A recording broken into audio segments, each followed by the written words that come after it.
Hello everyone, back with, again, more people texting me. If you saw the Deadpool video, you know this is a, now a running bit, I guess. I keep forgetting to turn my phone on silent. Anyway, video's starting off great. We're back with another video, and this time, we need to have a talk. Particularly Star Wars fans. We need to have a talk about canon. Star Wars canon in particular. Now, I imagine there's quite a bit of you who are jumping to thoughts, conclusions, your takes on it already. When in reality, probably a lot of things that you're thinking are valid. And there's probably some things that you're not thinking of that are also valid.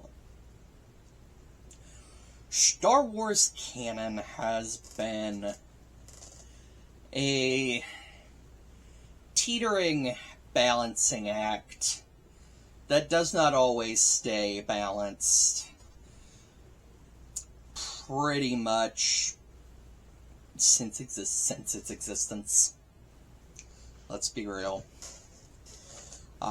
Back before Disney bought it, there was the expanded universe of novels, games, a whole bunch of stuff. And it was all supposed to be in this one, universe that shared connections, stories, just this big galaxy with this universe, this series of films that George Lucas gave us. And they didn't always succeed. They did not always keep shit straight. And even back as far as the early 2000s, there were serious breaks in canon with the main focus, which was the films in the expanded universe. The biggest example I can think of is go back and read Dark Force Rising, the second Thrawn novel by Timothy Zahn, where it talks about how Darth Vader lost his hand, and then go watch Episode 2, Attack of the Clones. To save any of you from doing that don't want to do that, although I do recommend the books, even though there are several details that George Lucas completely overwrote, especially when it comes to the Clone Wars.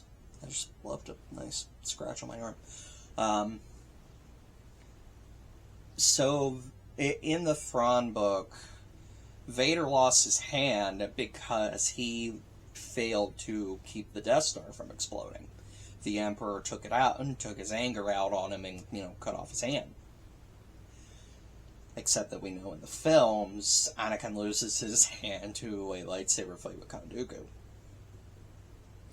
And even in the Clone Wars concept that Timothy Zahn brought up was a war against clones, not a war with clones that we wound up getting from George. So, even during George's day, there were, canon-breaking details. Things that just did not mesh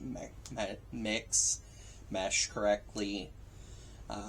Stuff like that. In August of 2005, Lucas actually made a comment about the expanded universe, saying, I haven't read any of the novels, I don't know anything about that world, but I do try to keep it consistent. If I come up with a name or something else, I look it up and see if it was already been used. When I said other people could make their own Star Wars stories, we decided that we would have two universes. My universe and then this other one. Then try to make their universe as consistent with mine as possible. But obviously they get enthusiastic and want to go off in other directions. The Lucasfilm group had actually developed a tier, a tier list when it comes to canon. Not tier lists like you're probably thinking of right now, but there were certain tiers of canon, which I'm going to read off for you right now, and this is order of precedence. So, first thing on the list, top tier. Last thing on the list, don't worry about it. At the top of the list was what was known as G canon, which was George Lucas canon. Episodes 1 through 6, the released films at that time, overrode the lower levels of canonicity, even when referring to elements introduced in other media. See my conversation that thing I just brought up about the Thrawn books.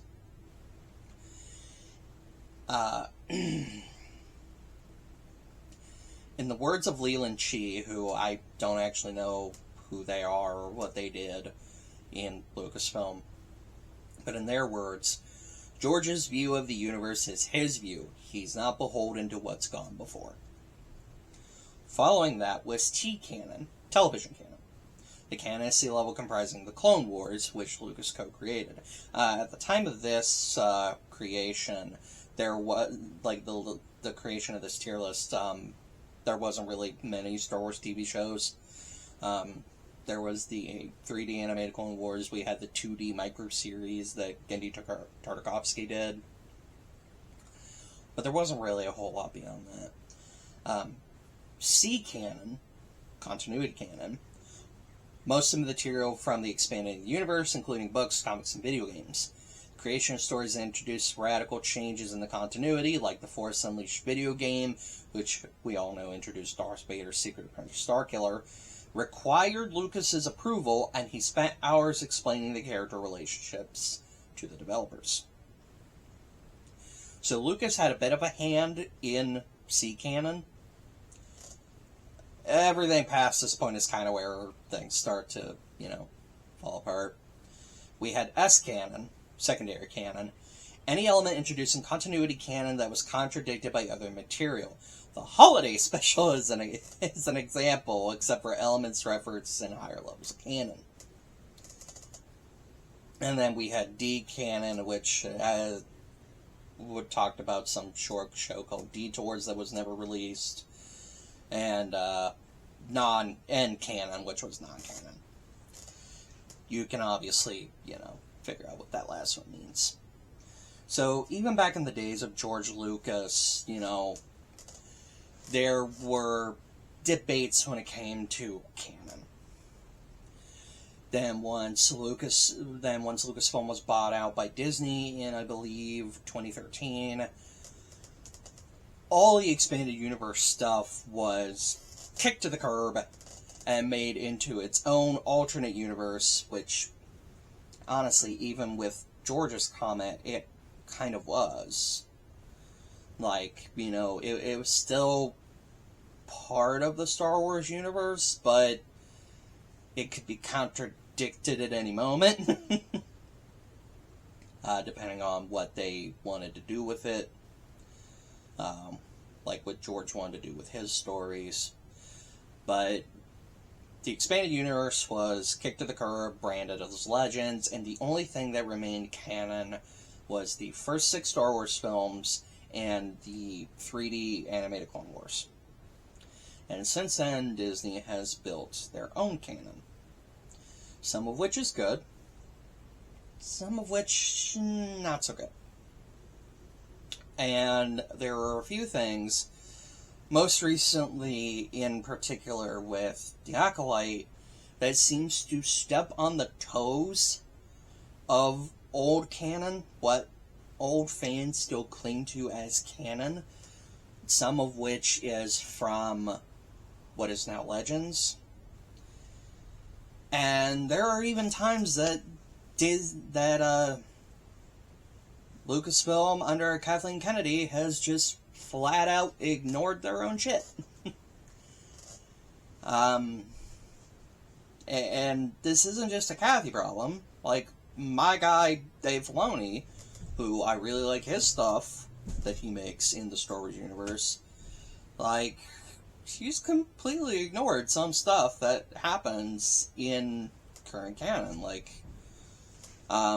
he Siege of Mandalore, the encounter between Ahsoka and Maul is very different than what was established in the Ahsoka book by E.K. Johnston, which was written after, the Clone Wars was canceled, and they figured they were never going to get the chance to actually bring the Siege of Mandalore into animation. He's also contradicted most recently in Tales of the Empire the fate of Fourth Sister, where her fate's now just kind of up in the air, whereas... originally her fate was up in the air, and now we just kind of have this idea, thanks to Tales of the Empire, that she just, dips out of the Inquisitorius. In the comic, where her fate's kind of up in the air, she's just MIA. We know in the Darth Vader Dark Lord of the Sith comics, Mos Amida threw Yoda's lightsaber into a fire, but then Luke has it in Book of Boba Fett. So, obviously, even now, there's still, this sort of back and forth with contradicting things, which, again, it's nothing new. It's nothing new at all. Though we tend, I've noticed, to focus on the canon breaking things that we don't like, that we don't care for, that we feel like steps on the toes of better stories to try and prop up ones that we think are inferior. I mean, I know I wasn't particularly happy with the idea of actually being able to manipulate the Force, like living beings could manipulate the Force to create life. And it's not because of any culture bullshit that people probably want to throw out for it. Y'all can get the hell out of here if you want to have that argument. It ruffled my feathers, again, partly because it steps on the toes of the Darth Plagueis novel, which is no longer canon. I acknowledge this. In that, when Plagueis and Palpatine tried to, two of the most powerful Sith in that time, short of going back all the way to the Old Republic, two of the most powerful Sith at that time tried to perform that ritual, and it backfired. Not only did it not work, it pissed off the Force, and the Force decided to create Anakin. So they overwrote that, which, again, Plagueis novel is no longer canon, so that didn't happen, which left the door open for them to change that. The reason that I really don't like it, along with the Plagueis novel thing, it opens the doors for possibilities in the Star Wars universe that I don't think need to exist. Because what you're telling me is that now, a powerful enough Force user, or being at a place where the Force is so highly concentrated, a man or woman, or whatever, could manipulate the Force and knowingly or unknowingly knock someone up. You're telling me you're cool with this being in your universe? Because I'm not. That opens up some very disturbing doors. Particularly for some certain sequel fans who have this one theory about the ending of Rise of Skywalker that they will not let die. I don't think I need to go into this. I think you can pick up what I'm putting down here. And obviously, Lucasfilm has taken their stance when it comes to fan complaints, in that we're going to completely ignore you, and we're just going to never admit fault, and we're just going to throw out a whole bunch of buzzwords at you. which I realized if they gave a shit about nobody YouTuber like me, I fall heavily into that category of where they want to throw out buzzwords. I am a white male, so... But I don't like talking about that shit. I think it's completely irrelevant when we talk about, you know, fictional universe stories. Again, my problem with it is what it does to the universe at large, not for any culture bullshit. So, there, if anybody wanted my stance on culture bullshit, fuck off. I don't care. It's all fucking stupid. All of it.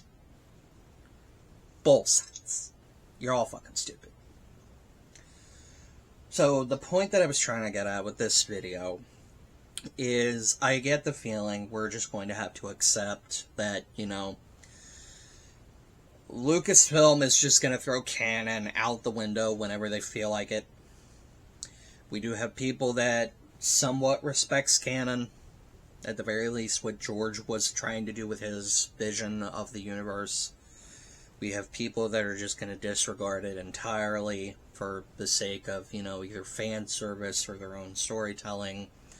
Looking at Yukiati Mundi in terms of fan service. I didn't see the age thing as an issue or whatever to get super mad about. Then again, I don't know much about Kiati species. That's on me. So, I don't know. I know certain YouTubers that will go unnamed made a big fucking deal about it, but I'm not going to be one of them. So, the point with this video is just expect them to just, you know, do whatever they want with Canon. As far as what you personally think of as Canon, come up with your own. You don't like a story, not Canon. You like this concept, to you it's Canon. I've been making my own Canon out of the shit that I like. Maybe I'll show it after I get it mostly straightened out. I can get stuff from, you know, Old Republic up to Return of the Jedi, but after that is where everything starts to get a little wonky.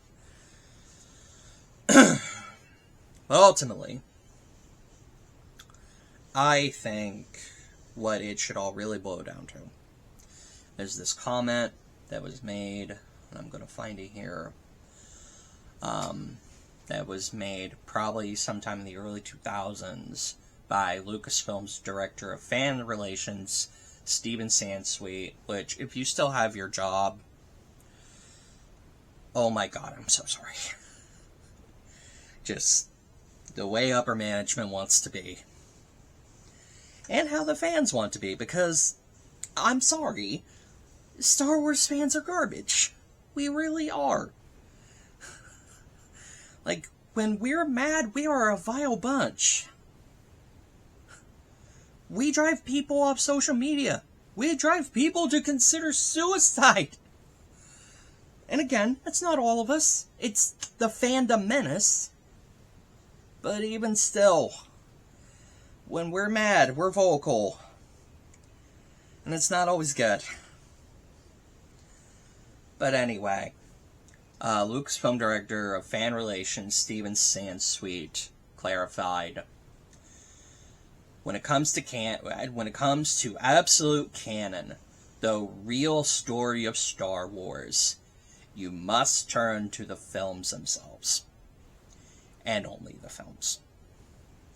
Even novelizations are interpretations of the film, and while they are largely true to George Lucas's vision, he works quite closely with the novel authors. The method in which they are written does allow for some minor differences. The further one branches away from the movies, the more interpretation and speculation come into play. So really, if you want the true Star Wars canon, stick with George's movies. Anything beyond that is your discretion, whether it's canon or not, ultimately. Thank you for this video, watching this video. Thank you for this video? Yes, you guys recorded this video. I did absolutely nothing. thank you for sitting and watching.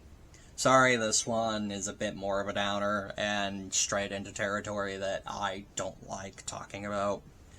Because, again, I have strong opinions when it comes to the whole thing, and those opinions don't often go well on the internet. But, if anybody's going to discuss any of this, please keep it civil. There's enough hate online. We don't need to keep adding. So anyway, thank you again for watching this video. Have a good day, and may the Force be with you.